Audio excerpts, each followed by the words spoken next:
Hi, so today I like looking going through the BARD, the Google ChatGPT. You can say it, the chatbot model that Google released recently, right? And it is so what the issue with BARD is like it is stating some of the information which is not factual correct.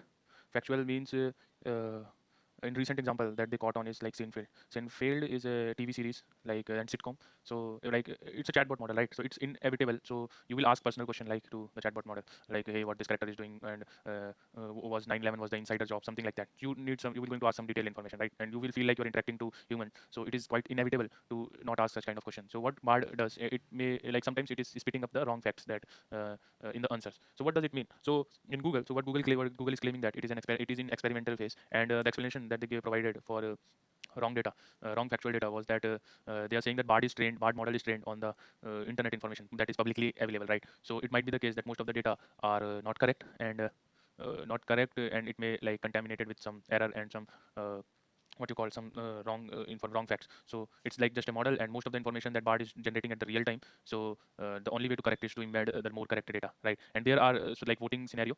If you know that the fact is wrong, you can dislike it. So in that scenario, the model is getting the feedback, the reinforcement learning. But I feel like there is a gap here, because even if the fact is correct, right, you cannot depend on a user to vote it correctly or even vote for it, right?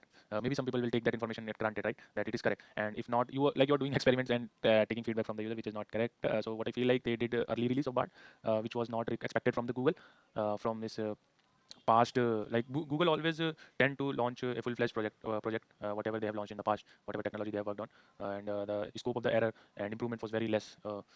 Means they so that's what the key feature of Google, that's what differentiated from the uh, other core IT companies, right? So here the ChatGPT will win because ChatGPT dataset is more diverse and I feel corrected, and they are able to auto generate the codes. And let's see how things go in future. But they are working on. They are claiming, the Google is claiming that they have put the guardrails and restricting the model to not answer some of the unethical questions, right? But still, how safe it is? I don't feel it is safe because it's a generative model. You are restricting. You can put the guardrails, but let's see. It is the like as we have seen in all fictional movie, right? All fictional movie that this is how things are started. Like everyone puts some guardrails, and sometimes it break, and the AI may even break it by their own self. So I still see that there is some time, around 5 to 10 years, to AI to get mature and self-independent.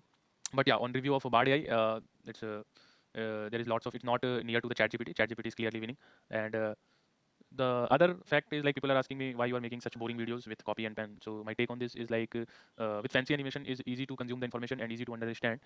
It is increasing your comfort level, and it's keep on increasing. So I want to go back into the time, even if you're not comfortable in consuming it, but you have to put some effort, right? You should not feel comfortable to watch any videos that you will get it, because it is somewhat affecting your dopamine system and neurobiology, neurocircuits in the brain. It is telling you that you don't have to put effort to understand anything, right? Understand any complex thing. So it will become habitual to understand everything in a comfortable manner. So most of the time it will not be the case. You can gain all the knowledge that is already been discovered in a simpler manner, but while coming up with some your approach or some of your ideas, you have to struggle a lot. So you have to practice it. I would say do not consume too much information in a comfortable manner. Try to enforce your brain to go in opposite direction. Yeah, that's all for this video. Bye.